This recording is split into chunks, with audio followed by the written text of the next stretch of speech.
And so this phenomenon of bouncing back after a poor performance comes officially to an end, as does, incredibly, Boubacar Kamara's season. To have 3 season-ending ACL injuries in one campaign is frankly unfathomable. And after going on a club record-breaking run at Villa Park, now we find ourselves with 3 straight losses at home, and this might be the most difficult one to take on the occasion of Unai Emery's 100th Premier League game in charge. It's weird to have such a big statement-like game this early in the season. I mean, early February. Obviously, the fixture makers don't know those things when they put the lists out, but it did turn out to be that way, and unfortunately, this might be one where we look back on it at the end of the season and go, that was a big turning point for a number of reasons. Let's hope not. And let's dissect a fascinating game with so many interesting moments. Aston Villa 1, Manchester United 2.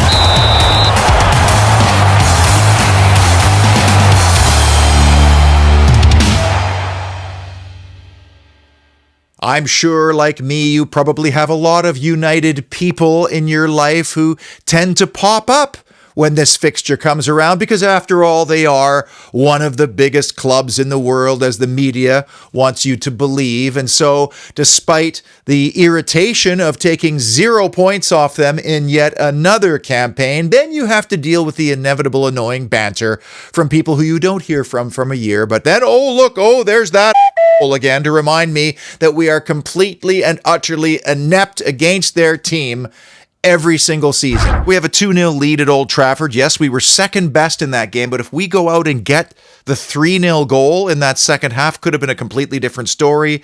We succumb there. We overturn a relatively early deficit at home, take control of the game, and then do precisely the one thing we could not afford to do, which was lose the game late. It's just always United, isn't it? Erik ten Hag, since taking over, had not won an away game against a team in the top places until Sunday. We had not conceded, I found this extraordinary, a headed goal this campaign until Sunday. I mean, it would be funny if it wasn't so infuriating. Do we need some kind of ceremony to rid ourselves of this? Do we need a shaman, an old priest, a new priest to exercise the hoodoo the Red Devils have on us? It's just so exhausting, this particular fixture, and I just want us to prove that there is no Manchester United hoodoo over us, and when they come, we shouldn't be feeling dread. And in this game, it was, in my opinion, trending in our direction after we equalized. And if we had just kept that scoreline, that could have been helpful in keeping the Red Devils at bay for what is shaping up to potentially be a head-to-head showdown for a coveted Champions League place, probably more critical to them with their spending than it is for us, but still, in my opinion, very much there to play for. My emotional state on Sunday, depths of despair. The intellectual and rational me found a lot of positives, actually, especially after I watched the game again on Monday morning, which is why I watch it again. And for a big, monumental statement game like this, the Holy Trinity show needed all hands on deck at Villa Park, where Alex Dutton, pictured here with his mate, Adrian, captured some great moments. Duts, teacher by day, melodic death metal guitarist for Atarka at night, and Villa fanatic 24/7. And Samir, my other trusted and generous senior correspondent, was on hand in his classic Hummel 89-90 home shirt. That was the year we finished second, while United was 13th. We beat them 3-0 at home, lost 2-0 at Old Trafford. As I welcome you to the Holy Trinity show, there were many big moments and big issues, and our camera crew caught quite a few of them. But this game came down to one issue and one issue alone. And if you looked at the key numbers by themselves, you would have guessed Villa won this game easily.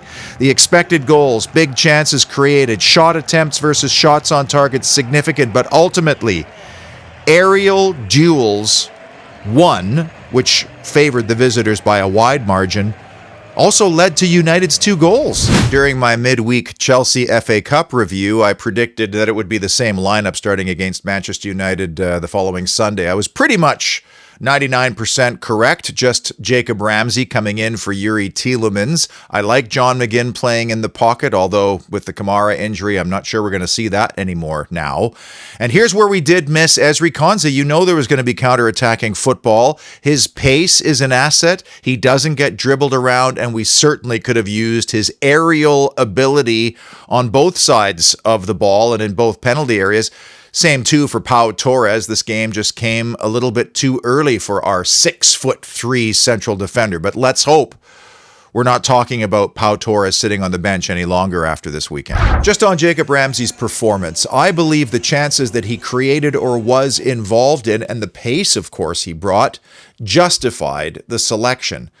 Now, I realize that the only way you can get back to those levels that we're used to seeing with him is by playing games. And I saw glimpses of our beloved JJ, but if people think it's easy for you to go through a disjointed season where first you're on the shelf with a metatarsal break and then the pain returns to your foot, well, it is not easy to just sort of step in and say, well, now I'm going to be the Jacob Ramsey that we had in beast mode last spring.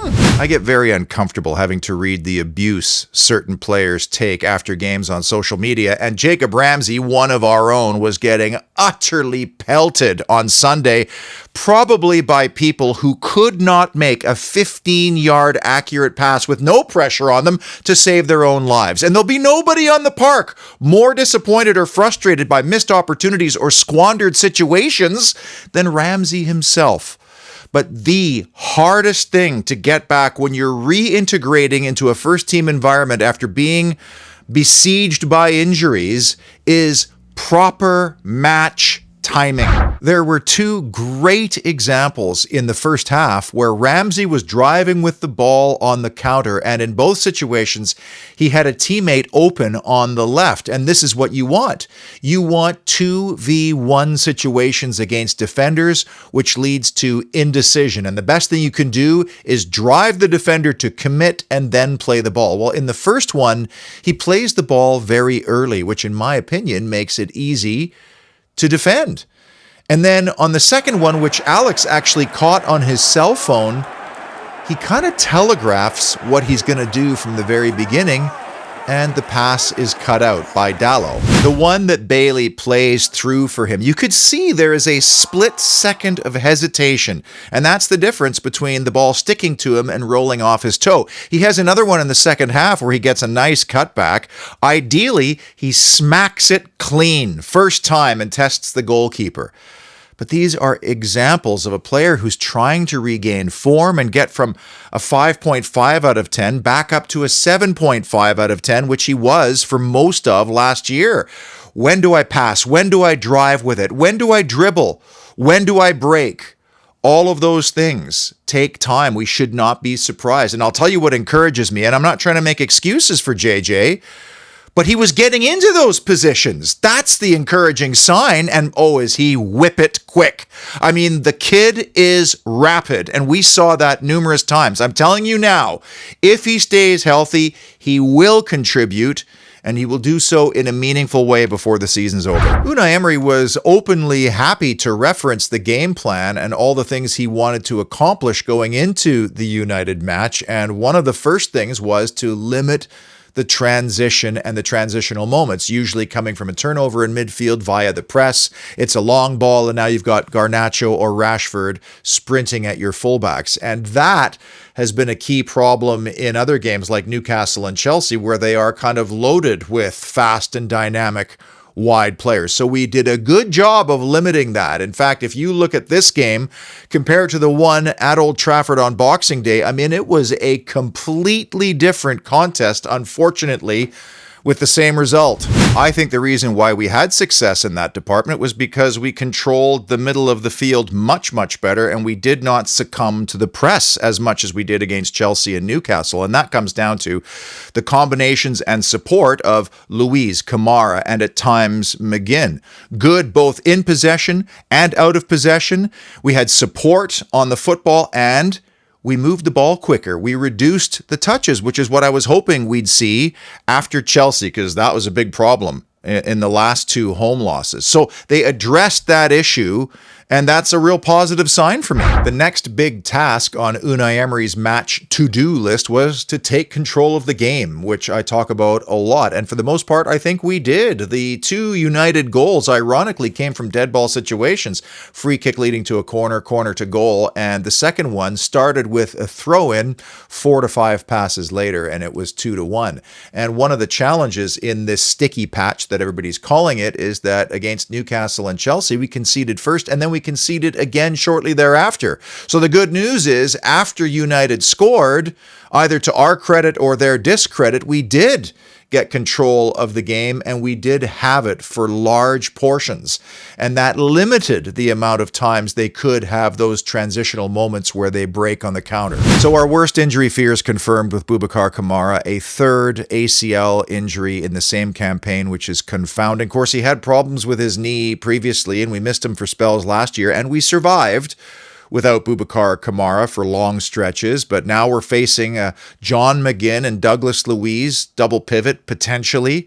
In that case, though, you are losing their attacking exploits a little bit. Maybe it's Tielemans and Luiz. That's a little bit light for me.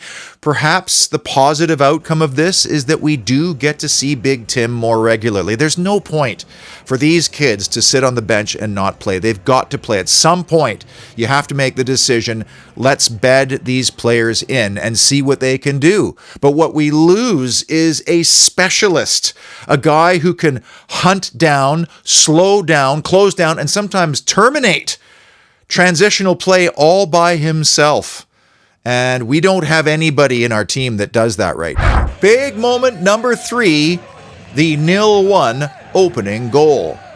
And I know you get tired of me talking about the importance of that opening goal and the statistics of what happens when you get it, especially if you're the home team. But this goal beautifully illustrated the difference between the confidence level of 2 opposing sides that seem to be going in opposite directions. We've lost back-to-back home games. They're on a nice little 3-game winning run, including the FA Cup. And it's always a series of circumstances or events that lead to goals, especially in this case, starting with whether this was even a foul at all on Marcus Rashford, because boy, oh boy, is this soft. And the reason why I don't like Rob Jones, and I've said this on the show before, is for one simple reason: the lack of consistency. Not moments after he's given that one and United ultimately take the lead, Boubacar Kamara looks to be fouled twice in one series of events, and Jones has his whistle to the lips, then he puts it away. And this is in prime shooting territory at the edge of the United penalty area. And that's the challenge I have with this referee and referees in general. Be consistent.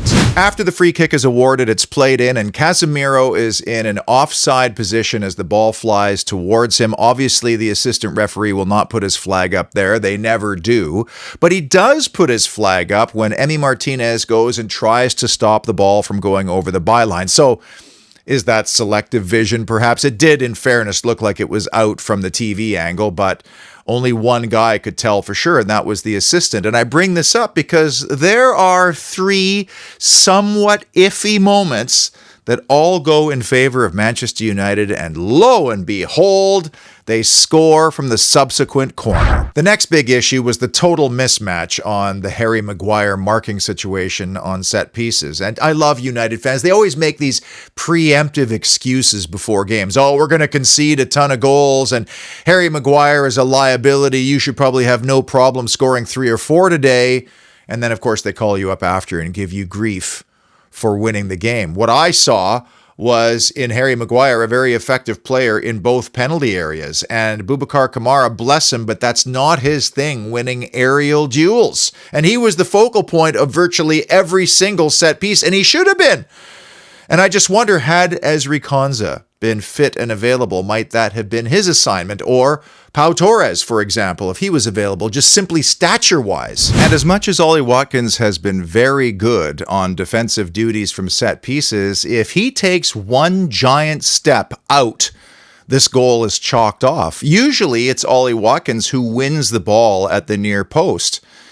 But in this case, he's kind of in no man's land. He's not marking anybody. And when the ball is not coming to him, he has nothing to lose by taking one or two steps out as the ball gets to Harry Maguire. And isn't it funny? Goal scorers who are in form always seem to find those little nooks and crannies. And Rasmus Højlund finds one under Emi Martinez. That's what, 5 goals in 5 games for him now? Big moment number 2, the 1-2 goal. And you're probably thinking, Pete, it's the game-winning goal. It defined the match. I think there was a bigger issue in the wider context of this affair that we'll get to in a moment. But as soon as I saw McTominay standing on the sideline, I was worried immediately because he has been a beast in the late stages of many games. In fact, Manchester United fans should shudder at the thought of what would have happened this season without his contributions. Well, I'll tell you, mid-table mediocrity, that's where they would be. And this is the type of player that Villa simply does not have right now. A late game changer. I found it very interesting that about a minute and a half or so before the goal, Unai Emery is really working his players and demanding more in the front third in terms of a press. First, he has a right go at Ollie Watkins, who I think he thought was too advanced, and he wanted him to withdraw a little bit and be in a better position to stop United playing out. But you could see him on the sideline here. He is working his players. Put the pressure on. Turn them around. Don't let them out of their own end easily. And I'm just thinking to myself, in this moment, is he doing that because he wants to prevent United from getting forward easily and potentially winning the game? Or did he want his players to try to go out and win the game themselves because maybe he was feeling that at the moment? Only he will know, but those are the kinds of questions I wished would get asked after a game. The goal phase actually starts deep in our own territory on the right touchline with a throw-in, which finds its way all the way back to Harry Maguire at midfield at the edge of the circle before it comes back into that area again with a dropped-in ball to Mainu. He turns back and has this weird little moment with Dalot, like a you take it, I got it kind of thing. And I just wonder if that little awkward hesitation somehow affected what was happening in our penalty area at the time. Dalot takes one look up and absolutely ropes it in the perfect area. And yes, Cash could have been in a better position, but I wonder too if Diego Carlos could have helped out there. He's more physically suited, stature-wise, to that kind of duel with a player that we should have known is a menace in the box, especially in games that are tied late. And in the end, neither of them deal with McTominay. Obviously, Cash took pelters for this one, but he's been taking pelters all year. I wonder if the players are aware of it or if they stay away from social media, because if they do know about it, I'm curious as to how that's supposed to help them have confidence in a game. Maybe that was what the gesture at Middlesbrough was all about, but he is not in a great position. Even though McTominay has the advantage, when you're coming on to the ball, it's way easier than when you're flat-footed and your back is to the goal. You have no leverage, but Cash's positioning wasn't great. And you do have to give credit to the ball that Dalot plays, because the driven nature of the ball and the fact that he swerves it away from Emi Martinez means our goalkeeper couldn't come for it. I've said that maybe Emi Martinez sometimes should go for crosses more. There's no way he could have gotten after that. And what's so disappointing is that at that moment, we were 3v2 in the box, and we still surrendered our first headed goal of the season. Of course. Paul Handsaker of 24/7 Services, of course, was not going to miss this game, so he was gutted. I mean, the face palm emojis were flying around like confetti, but nothing, and I mean nothing, personifies or illustrates how we were all feeling better than this photo of Paul's eldest daughter, Lily, who for the first time in her life experienced an Aston Villa loss live. The best thing about football, we build our entire week around it. The worst thing about football is it affects our entire week. But I can assure you, despite the fact that 24/7 Services is filled with staff that are mad Aston Villa supporters, your work will never be compromised for quality, even after an Aston Villa loss. And that's because they are dedicated to making you happy. And you could visit their new website to see some of the projects they've recently completed.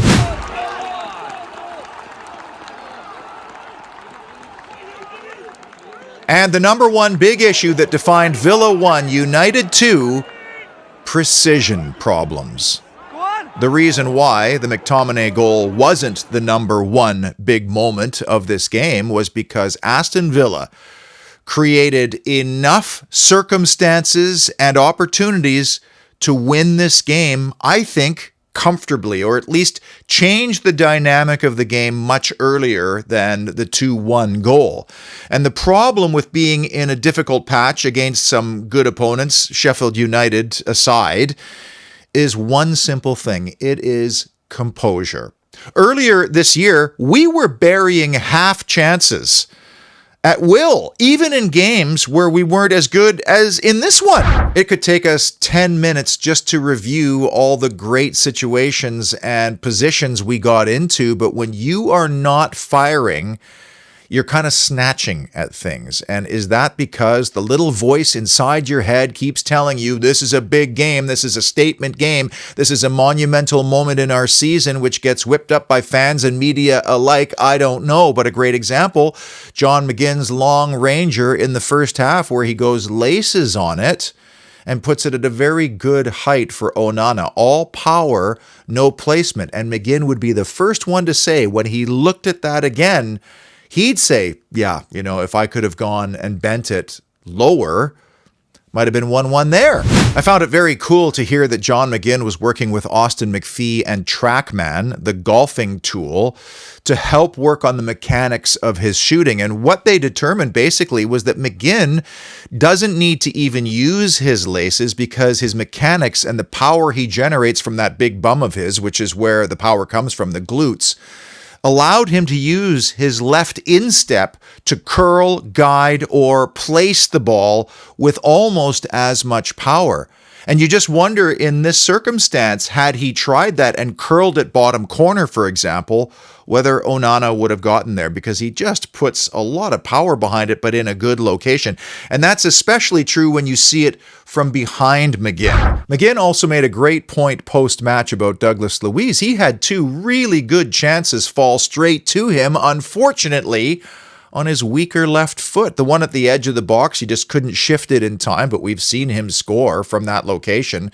And then the next one, which could easily be considered a big chance, just popped out to him. And again, if that falls to his right foot, he blasts it home in all likelihood. And McGinn said it could have been 3 or 4-1 if those had just fallen the right way. And he's not wrong.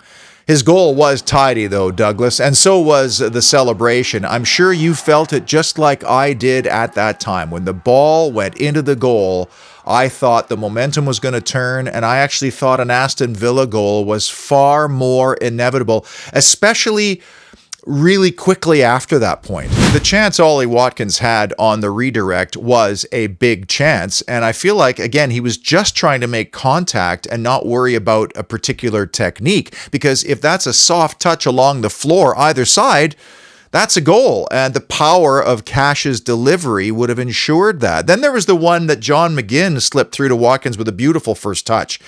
And again, earlier in the year, it felt like Watkins was slotting those home, but I do have to give some credit to Onana, and you could see it from behind Watkins here, how quickly he closes down off his line. I mean, this is textbook goalkeeping on how you commit to coming out. Still, I could go on and on. When you think about Bailey, Diaby, even Moreno, all these chances, there was this whiff of hastiness to many of them. Obviously, a huge positive that Pau Torres was at least in the squad, if not on the pitch. We have really missed him, and our record without him starting has been dramatic. Luka Dean, got some minutes on the park, which is great news, and it feels like that's sooner than we probably anticipated originally. I'm more than convinced this same group of players that we have right now, even down Kamara, is capable of stringing a nice little run together like we did at the back end of last season. But I can also comfortably assert that this is the most difficult patch since Unai Emery has joined us. And our next opponent isn't going to be a walk in the park away at Fulham. They just beat a surging Bournemouth side rather comfortably at home this past weekend. The last time we were at Craven Cottage, of course, a year ago last October, was that fateful day when Villa put in an absolutely abject performance, one where you almost wonder whether the players knew that the Gerrard gig would be up if they threw out a stinker. And of course, he was sacked almost before the final whistle sounded and then had to suffer the indignity of traveling home with the players on the coach. And then I would have never suspected, only 14 or so months later, we'd even be capable of being in 5th place. But still, Fulham in 12th. I'm not sure if that's a surprise or not, if they think that's good or bad or what. Don't watch them carefully, but it is not going to be easy. And to summarize and tabulate some of the categories and stats or points that I've been following since doing this show, obviously, more dropped points at home. We lost to a top 6 side again. A team we always seem to lose to, one that's now breathing down our neck. We've conceded from a set piece, but I think we can count Dougie's goal as a set piece goal. It did come from a second phase, but the ball never left the penalty area. And you know what? We failed to score first again, which has been a hallmark of our good form earlier this season. Incredibly, we did not somehow concede a penalty to Manchester United. In fact, touch wood, we have yet to concede a penalty this season. I really hope it is a good and healthy week for our injured players or those that are coming off of injuries and maybe are getting ready to start again for our club. We've actually swept our games in London already this year, winning at Chelsea, Spurs, and at Brentford. And ooh, it would really come in handy to do the same on the banks of the River Thames to just give this group a little bit of belief again, because it's been a tough little stretch. Until the Fulham game, be well, and as always, up the mighty Villa.